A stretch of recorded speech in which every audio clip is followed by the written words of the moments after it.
Este episódio tem versão em Libras no Spotify e no canal da UFO no YouTube.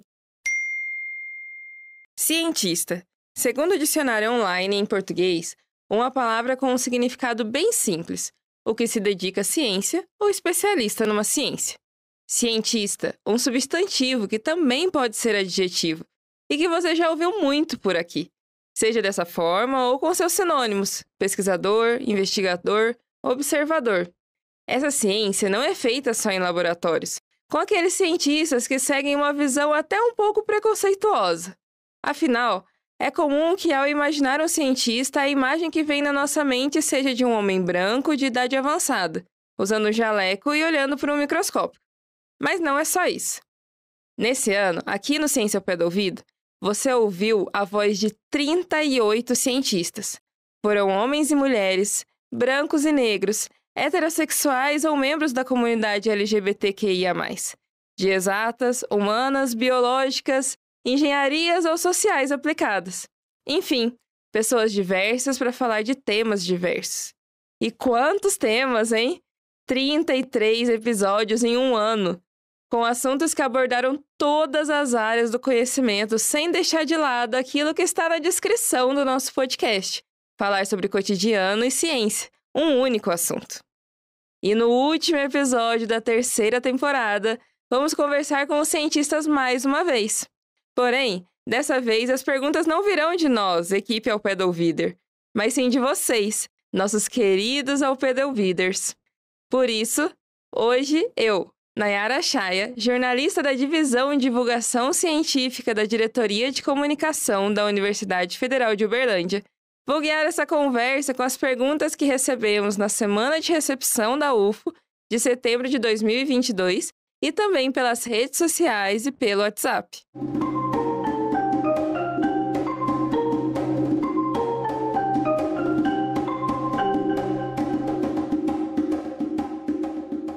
Bom, para começar, vamos falar sobre o que é ser cientista no Brasil hoje. Pelo Instagram da UFO, o @UFO_oficial, recebemos a seguinte pergunta da Maria Eduarda. Qual a diferença de fazer ciência no Brasil e em outros países? Para responder isso, convidamos duas mulheres incríveis. A Heloísa Ferro é professora titular de Histologia, Biologia Celular e Embriologia aqui na UFO e diretora de pós-graduação da instituição. Nesse momento, ela está na Universidade de Siena, na Itália, para fazer uma visita e também realizar experimentos sobre infecção com protozoários. Acredito que a pergunta se refira a comparar o Brasil com os países da Europa, com os Estados Unidos. A diferença é que, fundamentalmente, esses países eles aportam um maior volume de recursos, um investimento maior para ciência e tecnologia. Então, obviamente que as facilidades são maiores pelo acesso a um grande número de equipamentos. A facilidade em aquisição de reagentes é muito mais fácil do que no Brasil, isso não resta dúvida, né? Então, no laboratório que eu estou, por exemplo, agora, eu fiz um pedido de um meio de cultura ontem, ele já está aqui no laboratório. Então, assim, isso não acontece no Brasil, né? Então, as facilidades são imensas e o aporte de recursos é maior do que no Brasil. Fundamentalmente é isso. Nós temos uma capacidade muito grande, né, de criatividade. Então, todos os laboratórios que recebem brasileiros, seja na Europa, nos Estados Unidos, né, no Canadá, sempre eles ficam impressionados com a nossa capacidade de fazer coisas mesmo quando você não tem disponibilidade de tudo que é necessário. Então, por exemplo, falta corante, a gente sabe fazer corante, fazer reagentes e não comprar tudo pronto. Nossa outra convidada é a Evelyn Teixeira, doutoranda do Programa de Genética e Bioquímica da UFO, que participou do episódio 49, Como Intoxicar o Planeta nos Adoece, e foi continuar sua pesquisa nos Estados Unidos, e contou a sua vivência.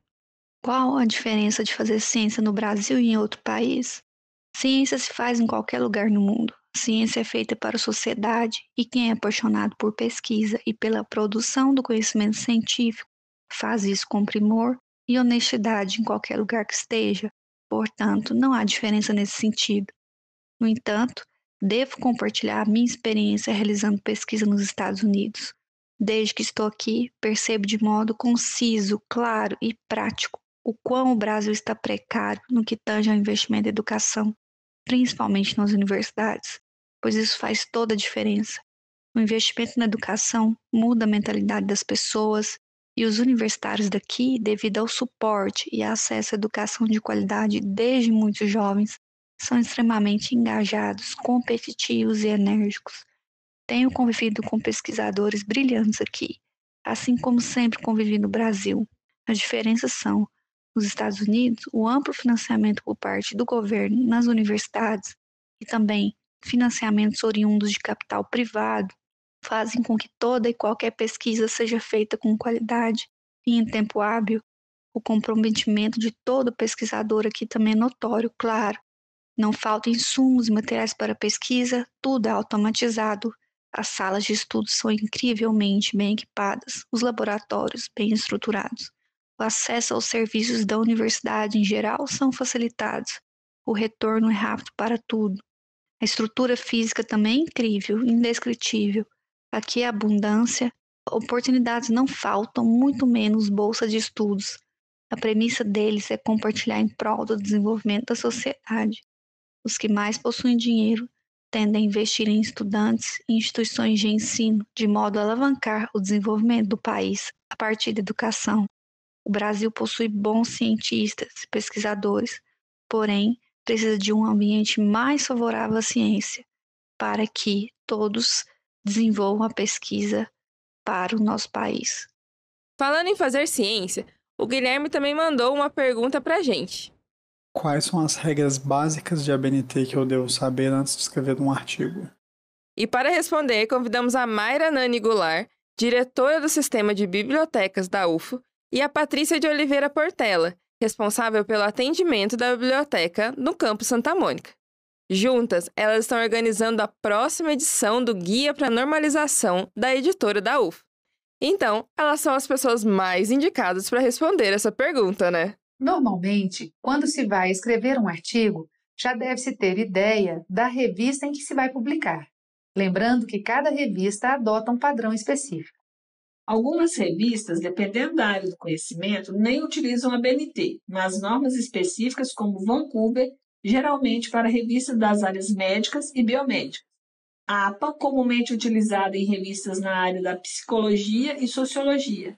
E ainda se tem diversos estilos como I3E, Chicago, ISO, entre outros. Embora algumas revistas façam algumas adaptações das normas da ABNT, é aconselhável seguir a norma recomendada pela própria revista. Para o caso de se redigir um artigo com o objetivo de aprovação em disciplinas de cursos, quando não se tem a revista definida, deve-se então seguir a ABNT-NBR 622, que especifica os princípios gerais para a elaboração de artigos. Tendo essa norma como base para a elaboração do artigo, ainda é necessária a consulta a outras normas indispensáveis, como a BNT-NBR 6023 de referências, a 10520 de citações, a 6028 de resumos e palavras-chave, a NBR 6024 de numeração progressiva, além das normas de apresentação de tabelas do IBGE indicadas pela ABNT.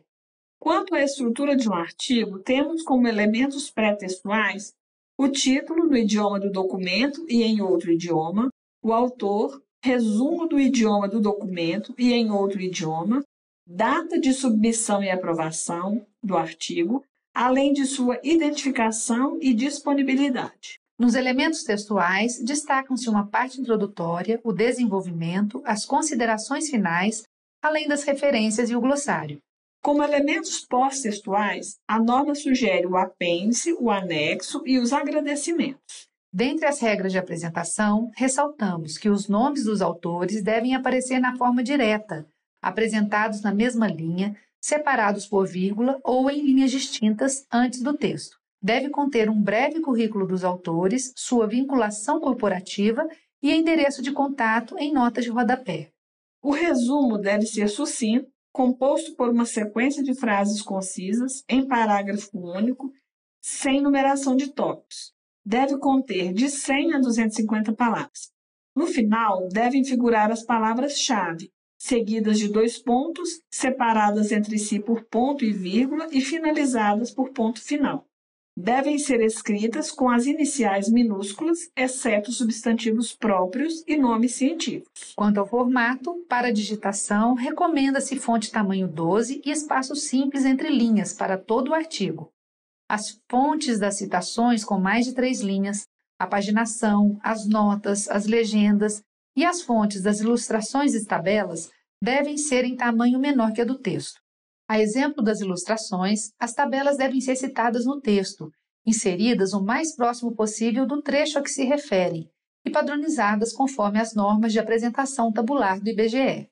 Após a elaboração do artigo, é essencial definir o quanto antes a revista em que vai ser publicado, evitando que o conhecimento produzido fique desatualizado. Nesse sentido, de acordo com o autor Lindes de Zelf, conhecimento não divulgado é como um palco com cortina fechada, como rádio sem som, como um quadro num quarto escuro, como céu sem estrelas. No mundo dos cientistas, existem também os grupos de pesquisa. A Maria Eduarda também perguntou como esses grupos são montados. Existem 2 tipos de grupo de pesquisa. Os grupos de amostragem, ou seja, pessoas que participam de alguma pesquisa para teste ou para analisar um resultado, e os grupos que são reuniões de pesquisadores sobre uma mesma temática. Convidamos o professor do curso de jornalismo da Universidade Federal de Uberlândia e coordenador do grupo Narra, juntamente com a professora Nicole Tassis, o Nuno Mana, para contar como esses grupos do segundo tipo de reunião de pesquisadores são criados. Olha, a primeira coisa que eu acho que é legal de entender é por que as pessoas constituem grupos de pesquisa, né? O que leva as pessoas a construírem grupos dentro dos quais a pesquisa vai ser desenvolvida, um trabalho compartilhado de estudo, de investigação. E eu acho que é muito legal assim, de reconhecer como que a pesquisa ela é sempre um trabalho coletivo, ela nunca é um trabalho individual. A gente está sempre inserida numa comunidade acadêmica, numa comunidade científica, a gente está sempre trabalhando com pessoas orientadoras, supervisoras, com colegas de um departamento, com colegas de uma universidade, com colegas estudantes. A gente sempre apresenta nosso trabalho publicamente, né? Então a pesquisa ela sempre tem esse aspecto coletivo, público, social. E o grupo de pesquisa é um jeito, né, muito interessante de tornar isso que já faz parte da própria lógica do debate, da produção científica, de fazer com que isso seja constitutivo do próprio dia a dia, né, da pessoa pesquisadora, de fazer com que esse processo de compartilhamento de ideias, de inquietações, de levar e fazer leituras conjuntas, de fazer debates, de fazer levantamentos coletivos, isso mostra como que o trabalho ele se fortalece, né, e se alimenta coletivamente. E a gente, além de ter um aspecto que é muito estimulante, né, do fazer o trabalho coletivamente, que é sempre muito mais interessante do que fazer ele individualmente, né, que acaba sendo um processo que pode ser até um processo muito solitário e pouco produtivo se a gente fica ali fechado na gente mesmo. Então, o grupo de pesquisa ele permite essa dinâmica rotineira, né, de ter um conjunto de colegas com quem partilhar todos os processos. E foi um pouco por isso que a gente criou o NARRA, que é o grupo de pesquisa em narrativa, cultura e temporalidade aqui da UFO, que ele nasce de um desejo de estudar um certo conjunto de temas e questões de um conjunto de pessoas, né? Então, encontrar essa pequena comunidade de pessoas alinhadas numa certa missão, né, num objetivo comum, ainda que cada pessoa que está ali no grupo de pesquisa tenha suas pesquisas individuais, né, a gente tem pesquisas em nível de graduação, em nível de pós-graduação, mesmo no nível de graduação tem gente que está fazendo iniciação científica, tem gente que está fazendo o trabalho de conclusão de curso. Então tem diferentes motivos que levam as pessoas a estarem no grupo de pesquisa e tem diferentes trabalhos acontecendo ali ao mesmo tempo. Mas é sempre um processo compartilhado, assim, né, de dividir as inquietações, os interesses, de ajudar umas pessoas às outras. E foi assim que o NARRA nasceu, quando a gente quis criar esse espaço aqui na UFO para discutir esses temas da narrativa, da cultura e da temporalidade em diferentes trabalhos que convergiam para esses temas. E um grupo de pesquisa ele pode ter uma certa informalidade, no sentido de um grupo de pessoas que se reúnem para discutir esses temas. Não precisa ser necessariamente um grupo institucionalizado, formalizado, mas na medida em que ele cria um registro, como foi o caso que a gente fez, né, a gente entra num diretório de registros de grupos de pesquisa do CNPq, que no Brasil é onde os grupos de pesquisa são registrados, aí o grupo de pesquisa ele ganha mais força institucional, né? Ele ganha mais reconhecimento, ele passa a poder pleitear processos seletivos de editais, né, com financiamento de pesquisa. Então, a formalização da existência de um grupo de pesquisa por meio desse registro, né, que passa pelo cadastro no CNPq, que foi o que a gente fez. Esse registro também ele precisa passar pela própria universidade, né? Então a faculdade de educação, que é onde no qual o NARRA está vinculado, e a própria pró-reitoria de pesquisa da UFO precisa dar anuência para isso, e essas anuências acabam, né, servindo para legitimar e fortalecer a própria existência do grupo. Agora, entrando nas pesquisas em si, quando fomos nos campi de Uberlândia apresentar o Ciência ao Pé do Ouvido, captamos algumas perguntas. Olá, eu sou a Laís, tenho 22 anos e queria saber por que os sintomas de dor articular ficam piores quando fica frio. E eu sei que você também tem essa dúvida. Parece até coisa de vó, mas tem uma explicação científica para isso. Conversamos com a Gabriela Teixeira, mestranda no programa de pós-graduação em fisioterapia, que é associativo entre a UFO e a Universidade Federal do Triângulo Mineiro, a UFTM. E ela explicou tudo pra gente. No frio, temos diversas alterações que acontecem no nosso organismo que podem influenciar no aumento das dores. A primeira alteração seria a circulatória. No frio, nosso corpo, para manter a temperatura, vai diminuir o diâmetro dos vasos sanguíneos através de um fenômeno chamado de vasoconstrição. A segunda alteração está relacionada aos nossos músculos, que também vai se contrair para manter essa temperatura adequada. E uma última alteração seria sobre as terminações nervosas, que elas enviam informações dolorosas para o nosso cérebro e aí ficam mais sensíveis nas baixas temperaturas. Embora no frio, queremos ficar sempre deitados e em repouso, é importante nos mantermos sempre em movimento, porque a atividade física vai favorecer a irrigação sanguínea do nosso corpo e liberar substâncias que amenizam esses quadros álgicos. Indo para as exatas, a Priscila Freitas falou pra gente no Instagram que gostaria de saber mais sobre ciências de dados. E a gente convidou o professor da Faculdade de Computação aqui da UFO, que também participou do episódio 68, Como a Cinema Tratava a Tecnologia, André Bax. Segundo um estudo recente, a cada minuto, 347 mil novas histórias são postadas no Instagram, 147 mil fotos são publicadas no Facebook e 41 milhões de mensagens são trocadas no WhatsApp. Como fazer para analisar todos esses dados e extrair informações relevantes para que uma empresa possa tomar a melhor decisão de mercado? É aqui que entra a ciência de dados, uma área que é relativamente nova e que vem ganhando cada vez mais relevância frente à grande quantidade de dados e de informações que as empresas e pessoas produzem diariamente. A ciência de dados ela é uma área interdisciplinar, né, que envolve técnicas de computação, matemática aplicada, inteligência artificial, estatística e otimização. E ela tem como principal objetivo resolver problemas complexos utilizando grandes conjuntos de dados. Ela busca extrair e gerar conhecimento, padrões, a partir de dados brutos. Ela se preocupa em responder perguntas como o que aconteceu, por que aconteceu, o que vai acontecer, o que pode ser feito dentro de uma empresa. E dentre as funções de um cientista de dados estão o desenvolvimento de estratégias para analisar esses dados, preparar dados para análise, explorar, analisar, visualizar esses dados, além de construir modelos que auxiliem a tomada de decisões. E isso pode ser feito utilizando diferentes linguagens de programação, como Python e R, que já possuem muitos pacotes e funcionalidades disponíveis para essas tarefas. E pelo WhatsApp da Divisão de Divulgação Científica, também recebemos uma pergunta bem interessante. Assim como ocorre com os animais, é possível que o campo magnético da Terra tenha alguma influência sobre o corpo humano? Se sim, de quais maneiras? E a resposta vem do professor de Geologia do campus Monte Carmelo da UF, o Emerson Rodrigo de Almeida. Olha, até onde a gente sabe, não existe essa influência do campo magnético da mesma forma como ele afeta o organismo dos animais. A gente não tem evidência sólida sobre isso atuando no organismo do ser humano.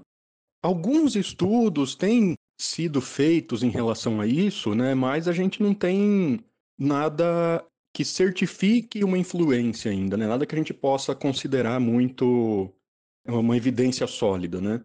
O que a gente tem, né, de fato, do campo magnético influenciando na vida que a gente tem é mais com relação a uma espécie de escudo protetor que ele forma, né, ao redor da Terra, que impede a ação direta do que a gente chama de vento solar, né, que são partículas emitidas pelo Sol, né, naturalmente, a partir da atividade solar, e essas partículas, quando elas encontram as linhas de campo magnético, né, da magnetosfera, do campo ao redor da Terra, elas têm o seu caminho desviado, né, elas não atingem a superfície da Terra, de fato.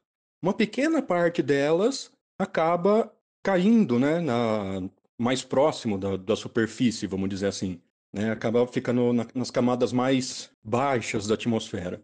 E aí isso forma aquele fenômeno que a gente conhece como auroras, né? Aurora boreal, aurora austral, né? Mas a maior parte do vento solar é desviada para o espaço, para longe da Terra. E isso ocorre por efeito do campo magnético terrestre, né? Então essa é a maior influência que a gente tem sobre a vida, essa espécie de camada de proteção que a gente tem hoje, né? Então é basicamente nesse sentido. É uma ação direta no cérebro humano, como ocorre pelos organismos, né, de aves, por exemplo, que se orientam pelo campo magnético, a gente ainda não tem nenhuma evidência sobre isso no cérebro humano, né? Então o cérebro das aves teve uma evolução um pouco diferente aí do que o nosso evoluiu nesse sentido, né? A gente não evoluiu com essa adaptação, pelo menos até onde a gente sabe até hoje. E você achou mesmo que nós, uma equipe repleta de jornalistas, não íamos aproveitar para fazer as nossas perguntas também?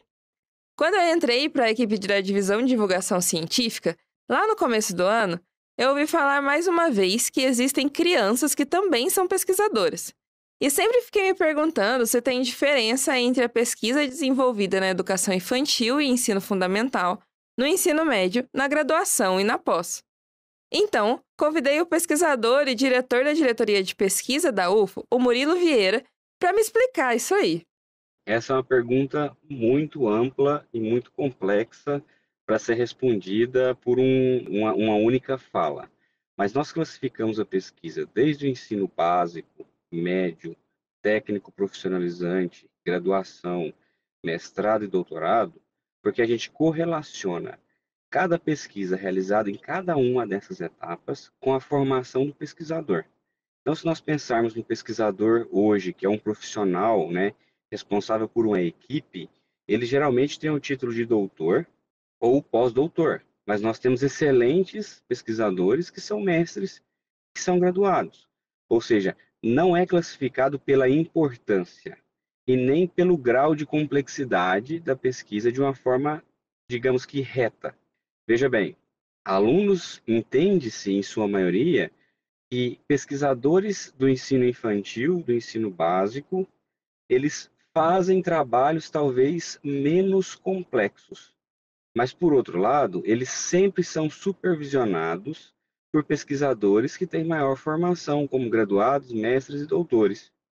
E muitas vezes esses alunos do ensino infantil trabalham em conjunto para desenvolver uma pesquisa que pode ter uma complexidade maior do que a gente poderia inferir se fosse simplesmente um único aluno da educação básica.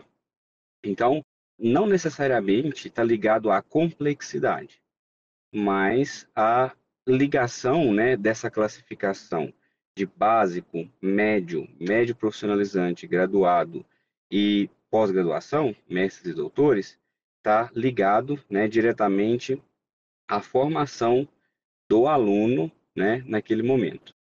E o jornalista da diretoria de pesquisa, Túlio Daniel, também aproveitou para fazer uma pergunta que levantou debates em todo o setor.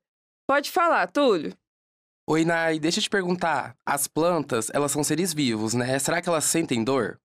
E para responder essa pergunta e fechar nosso episódio com chave de ouro, o professor Erandir Cabral de Melo, do Departamento de Botânica da Universidade Federal de Goiás, se prontificou a explicar para a gente se as plantinhas sentem dor ou não.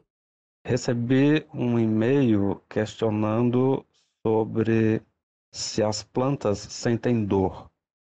Existem alguns estudos em neurobiologia vegetal que levantam essa questão.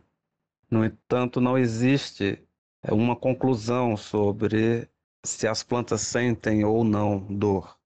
O que nós sabemos é que as plantas produzem um hormônio chamado etileno, que atua em tecido animal como anestésico.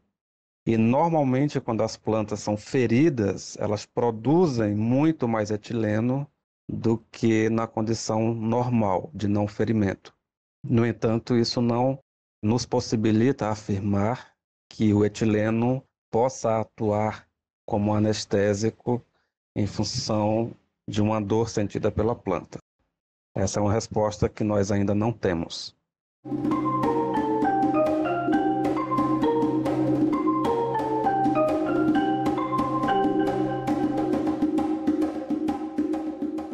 Bom, ao pé do ouviders, espero que vocês tenham gostado desse episódio de Pergunte a um Cientista.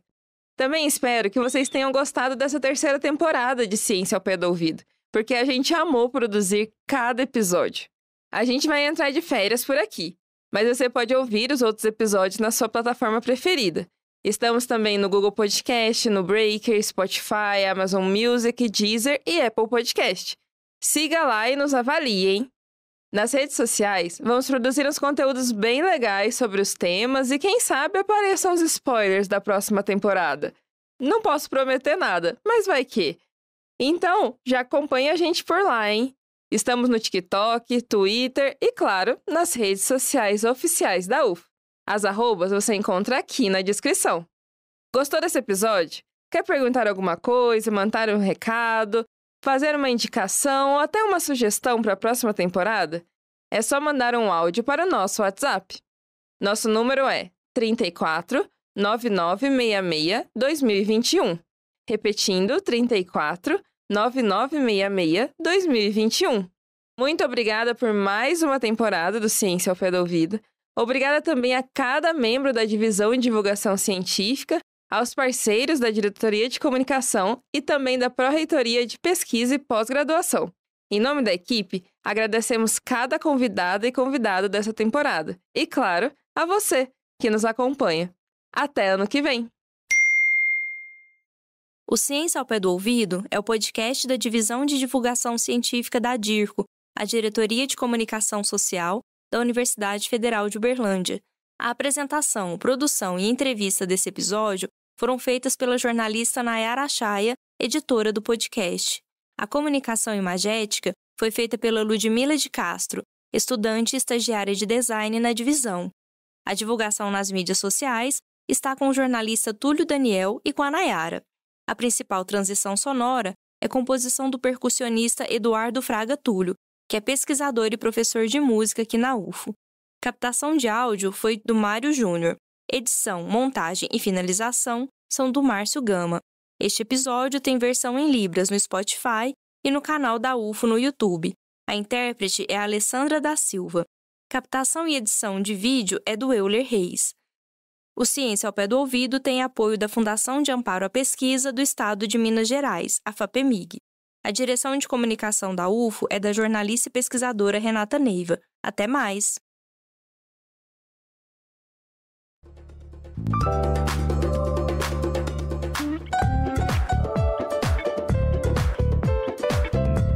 Ciência ao pé do ouvido.